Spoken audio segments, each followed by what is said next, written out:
we're back for another exciting episode of Set for Life with Kente Scott. And today we're going to be talking about the business of comedy. Kente, welcome back. Thanks for having me. Glad to be back.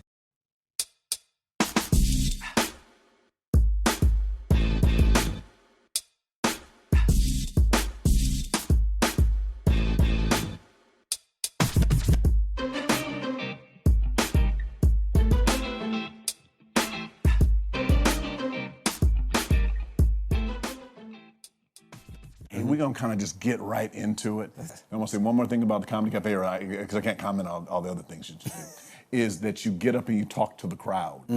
So I do want to jump into money. We come into the money, is that you can also host things. You get asked sometimes to host in different things. Like you can be a host, and then one of the things about you hosting Comedy Cafe is you don't repeat your material. The second Comedy Cafe we did, I did the same material because as a comedian, when you're doing road shows, you're usually doing different audiences. Yeah, it's easier to find a new group than to write new material. Exactly. It's much easier to find a new group. Man, I need to tell my daddy that. Right. That's amazing. But yes, so that's what we do. And Dino was like, we're gonna have repeat customers here.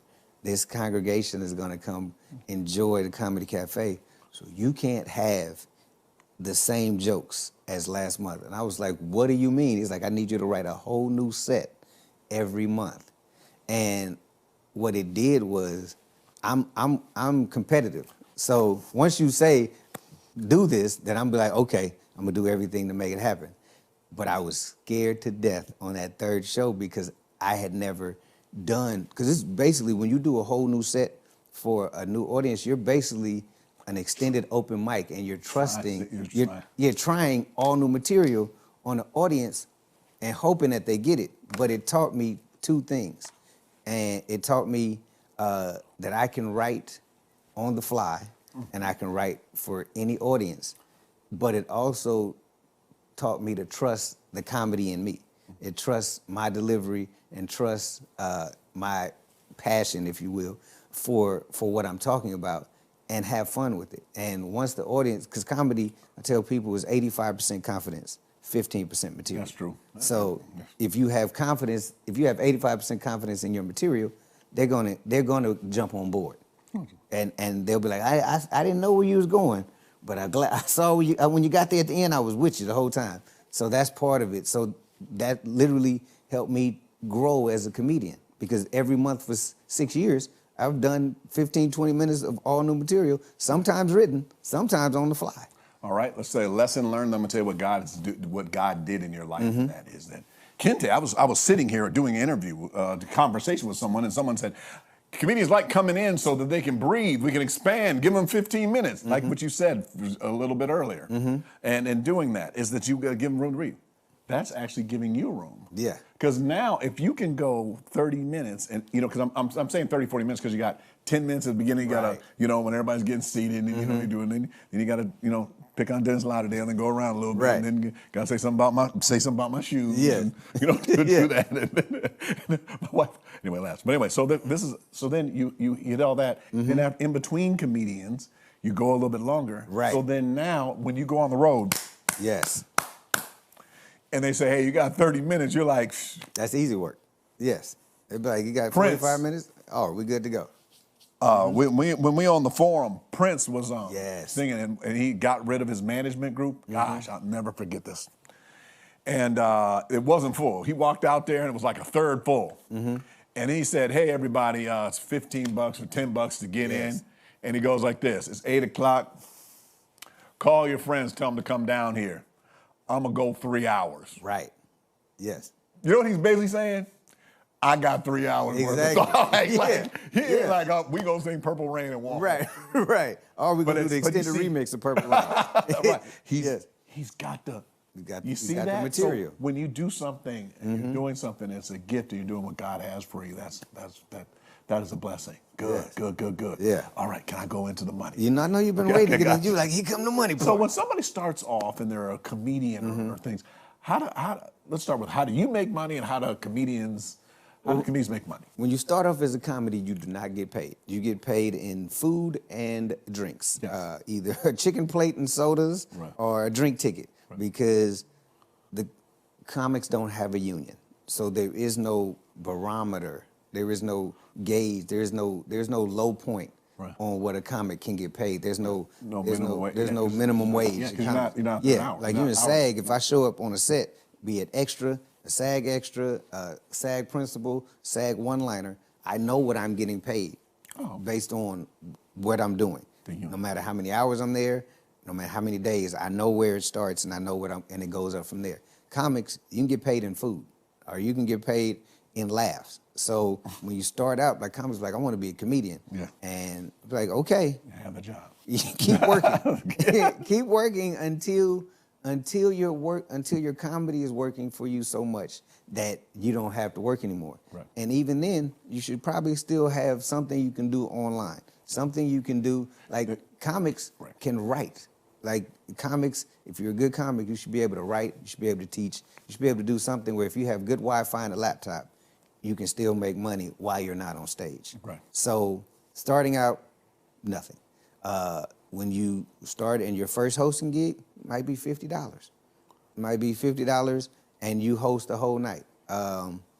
Then it as a feature, your money increases.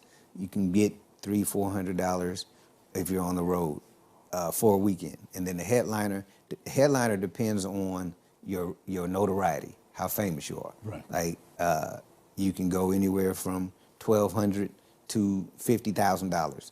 Those the Dave Chappelle, that's a little bit of range and now. 50 million Dave Chappelle, Right. cats like that. But those are the extreme outlier headliners. But club headliners, you can do, like I said, from $1,200 to $15,000-20,000 a show in the comedy club. Gotcha. So that's being so let's hit all the aspects. There's a comedian. Yes. Okay. Then there is the host that you can do hosting. Yes. That's one, comedy. But then do you also host corporate events? Oh, corporate yes. Oh, that is the great. No. That is the best. Yes. We need nobody on tape. Corporate events are the best because corporate events have a corporate budget. They sure do. I have been a keynote speaker. Keynote, Which for a comedian means come do your comedy for 35 to 40 minutes. You can't even talk about politics. But you can't talk about politics. Corporate events will tell you what we want you to talk Sign about. a piece of paper. Yes, you can't talk about politics because you don't know who's in the room. You don't know. They don't want to mess up their money. You can't talk about corporate America because you're at a corporate event. So you really are talking about you, your friends and family, and your upbringing. Right. So they and corporate events hire you because of you, not because of what your views could be on the racial outlook of America, which is not saying don't talk about what's passionate to you. But if you're doing a corporate event, they will let you know these are the things you can talk about, these are the things you can't talk about. But here's the check we're going to give you to talk about the things that you can talk about. I'm going to throw in one more thing also. And they're buying you, but actually the person that when I'm dealing with these people booking, at least for Black History, when I'm doing keynotes, they actually just want to have a nice event and it come off and there's no problem. Oh, yes. So that's so. Yes. And then also one more thing, guys, you have to sign sign a piece of paper that says That's a contract. you're not going to do this and that. Right. And then before you receive the money, right? Yes. Right next to that. Yes. Right It's next way to before that. W9. Right. I know. But the money is great. But here's the thing. If you are good at what you do, you can slide in something if you really are passionate about it. Like every Black History Month, I get hired to do corporate events. And they're like, yeah, we want to do Black History. Yes. Oh my God, I'm changing my name. I've been Black History Months ever since 6th grade when I went to an all-white middle school. And they were like, Kente. You have the little outfit and everything? Yeah. They were like, Kente, tell us about Black history. I'm like, I don't know. Yeah, yes, you do. Your name is Kente. Yeah. So, but every Black History Month, I go and I did it for a power company. I won't say the name because I don't know if we are sponsored by them or not. But they were like, it was Black History Month. So I said, I'm going to go find little-known Black history facts and create and make them into jokes. So it was like a Black man created the elevator. I was like, if it wasn't for brothers, all work would be on the first and second floor. All the big people would never be able to get to the 8th floor. It was like, I ain't taking them stairs. You're fired. So black people, black people have saved corporate America. You're welcome. So I was able to take those little, which could be, you know, racially or politically divisive facts, because black folks have made most of what America has made money off of in terms of inventions and creations, but I made them funny. Right. And after that, they were like, we got to have you back every month. And every month, every Black History Month you come back, we need to have more Black History Month facts. And I was like, oh, dang, Lord, now I got to get a whole now you can do the peanuts and everything. You got to exactly. bring the whole thing. I had to get down to ice cream and everything. Gotcha. All right, back to, okay, but separate life, big thing that you do learning. Number one is you got a whole nother stream of income from not only hosting, but then doing Black History Month. Yes. And then now that the world is flat, now it's changed everything it's doing, now I just see you now making a YouTube channel. Black History Facts. And then, you stand up and you do them, and then you send it to, then you find that power company, then you call up the other power companies that are on the other side of things. Yeah. Just change the opening. Exactly. Or better just get, you know, I got 300 people working behind me. Hey. And what you do is get one of those $2.99 to go ahead and do edit, just edit in and just put the name in front and then do it. I like that. But no, but I mean, like you see how you can do happen. Yeah. So I want to make sure everybody knows, hey, these are other streams of income. So then now we went over comedian, then we also went over hosting, but then also using that for corporate events. Can I go into you being a trainer? Yes. I came to off of Pico by Roscoe's Chicken and Waffles. I came down there. This was way before the pandemic and everything like that. And you were. Tell us about Contagious Comedy. Contagious Comedy Boot Camp. Okay, boot camp. Yes, boot camp. You know, we marching, y'all. I feel like a comedy sergeant. At some point, I'm barking at them like a sergeant talking to new recruits. Right. But it comes back from the class I took with Judy Carter, the showcase. The workshop I did with her. It taught me the basis of comedy. So for years, I'd be like, something's missing. And then the class, I came to see you in David Arnold's class. Yeah. And I was like, okay, he's doing it. I can do it as well. So but it's the same structure. It's 6 weeks. It doesn't matter what level of comedy you are. You could have never told a joke on stage, or you can be telling jokes all the time, and you just want to. You're in a writing rut, and you want a different perspective. So I help the person build a 5 to 7 minute set. We showcase you at the end of that 6 week session. Every week you come in, you bring in 5 new jokes. Right. And I don't care what they are. I don't care. And I say, if you are a person who cusses, just write the jokes without cussing in them. Just write the jokes clean. If you want to add the seasoning, you can do that. But I need the meat. So then you come in with the jokes. I tell them the best thing you can talk about, because only thing unique to comedy is you. So what's unique to you is you and your views on your family, your job, and your relationships, friendships, and marital or dating relationships. Right. So if you talk about those things first, you won't ever have to be like, somebody stole my joke. Nobody can ever steal my joke about my daughter, because it's my daughter. Yep. Yeah. So I was like, do that. And then I help them, formulate them. I tell them, this is the basis of a joke. There's a setup, there's a premise, which is the subject of your joke. There's a setup, which is the truth of your joke. Then there's the punchline, which can be as wild as you want it to be, as long as it's funny. And that is a bold-faced lie. Like my jokes about my father are so good to him that at this point he believes he said them. Right? If you were that funny, you'd have been on stage a long time ago. Right. So that's the setup of jokes. So I'm like, you use this, which is the science of, it's a math product. Right. It's a math problem.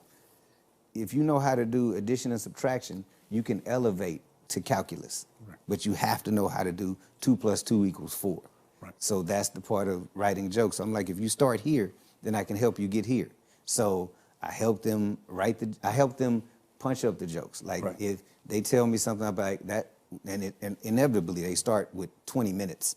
And I'm like, you got 5 minutes. Right. You're gonna have to They're clean all this rambling. stuff. They have Yes. to just, you're just getting Yes. boom, boom, boom, Yeah. boom, boom, and you're punching it up. That is so good. I'm gonna give you advice and then everybody else here advice. One is, do you guys see, like when you saw me go to David Arnold's class, Yeah. which he has 2 Netflix specials on Yes, right now, exactly. is that I sat there the whole time and I was so quiet. I was just watching everything. I was trying to hone my craft from Right. sports, which is you watch really good Exactly. people do it. Exactly. Just watch them. Like you know, sometimes at one time when I went to Comedy Cafe, my people watch me and go, "You never laugh." I'm like, I'm locking in on you guys, Right. like a fighter pilot. Yeah. And what happens is I would lock in, and then this is the so funny part. After the second week, they found out I was a pastor because when I would get up, they saw the confidence. Yes. All of my jokes were all kids, women, and family, and they're all clean and they were Right. positive about women. You know what I mean? yeah. Because congregation is mainly women. is mainly women. You know what I mean? And then they would see how I would set it up. You know, Right. and I'd say, "Hey man, I'm just glad to be out the house." You know what I mean? I had this joke where I would talk about how I said, "Hey man, just let me know in 15 minutes. My wife thinks I'm getting some milk. I'm here right now." And then I would say, "Hey, by the way, my kids are in the car and there's a hologram of me outside right now that's saying, 'Sit down, be quiet, I'm almost there.'" Right. And then the people would lean in, and then I'd boom, drop in the finances. Yes. Yeah. But see, they were ready to listen. And then now when I go places I can do it, I can set it up. Yeah. That's what Then you remember that? Then the truth. Yes. And then you say something wild. Then you laugh and say, "All right, let's come back to your credit score." Right. You see what I'm saying? Yes. So it's like people, whether you want to be a comedian, whether you want to be a corporate speaker, where you want to do it, you got to learn these elements. Right. It's like holding a holster. Yeah. And you're just using the same weapon. It's like the really good people got all the weapons. It's like the bat was utility Utility belt. utility belt. He didn't just have the batarang. He had everything. He didn't do that Bat until tell you to come back next Yeah, week. yeah. Right. So he had everything in there, and that, like you said, it's just adding more weapons or more utensils to your craft. Right. Like even a good chef doesn't just have a spatula. Right. They got everything. Like you're like, what is all this? I need it Right. in case I need it. And it can happen. The cook makes the things happen much faster. Yes. They're using all the things Right. and working with people, and that is so good. I hope you continue to do boot Yes. camps. You continue to train people. One other plug for them was at the church. We said we're going to give out some money to somebody, whoever can be the best comedian. Oh, yes. And the person that came to your class won. Yes. Now, personally, I think I could have won, but they wouldn't let me. You know, what was America's Funniest Home Videos when Right. you can't be an employee? Or You whatever? can't be an employee I of was the- like, you know, Yes. and doing it.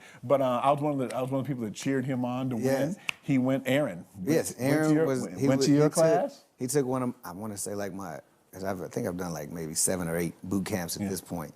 So he was like in my second class. Yeah. And Aaron he also goes to Faithful Central, but he was quiet. And by the second week of class, I was like, you know, I got to ask people, so, you know, what do you do? And he's like, you know, I do this. I said, are you married? Yes, I'm married. How long y'all been married? Like 15 years. My wife is why I'm here. Why are you not talking about your marriage? I would be all I over was that. like, that is, I said, you have a gold mine right there. He was like, no, she'll be mad. I said, no, she not. No, she ain't. She She signed you still, I said, she signed you up and she still lives with you. She knows what you're going to talk about before you talk about it.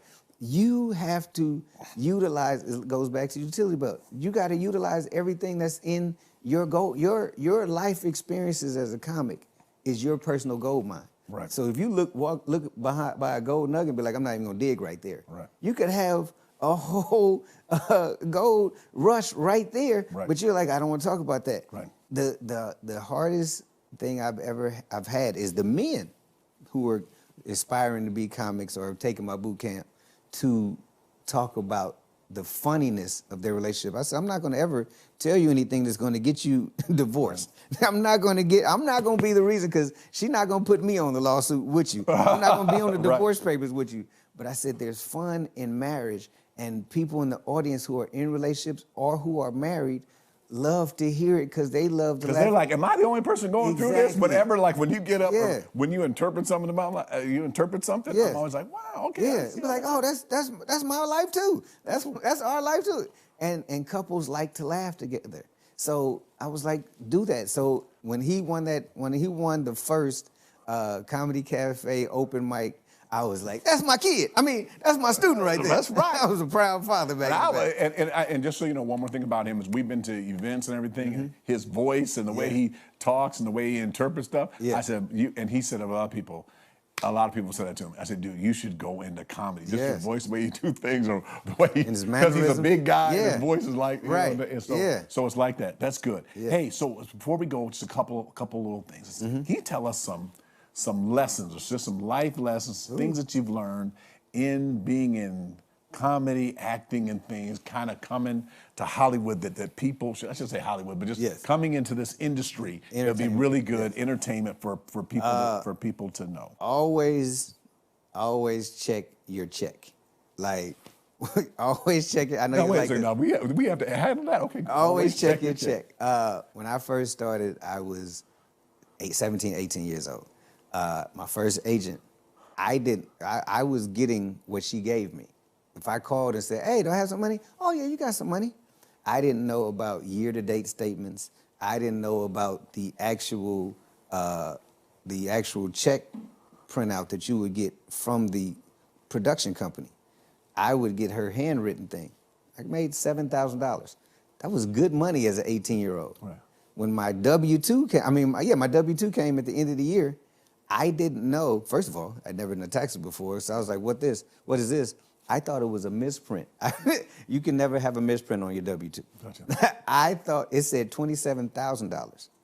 I'd only received $7,000 because I trusted the person who was working for me. Your agent, your manager is working for you. Okay. So if you're your own business, you need to check your check. Okay. So if your money's coming in, you need to say, I need to see the year-to-date statement. I need to see the receipts, the check stub from the production company. I need to so I can make sure reconcile these between what you've given me and what they've sent you.